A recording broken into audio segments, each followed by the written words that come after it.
হাদিস শরীফ قال النبي صلى الله عليه وسلم أهل القرآن هم أهل الله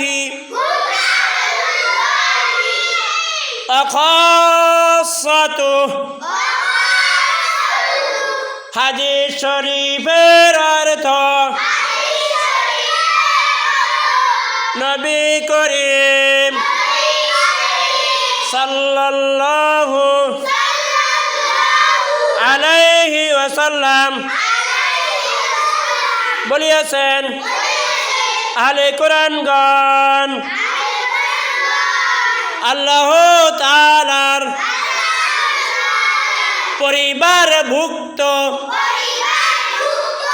ও বিশেষ ব্যক্তি।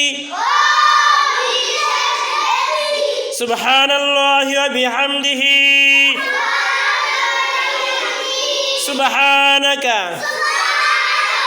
আল্লাহুম্মা ওয়া বিহামদিকা আশহাদু আল্লা ইলাহা ইল্লা আনতা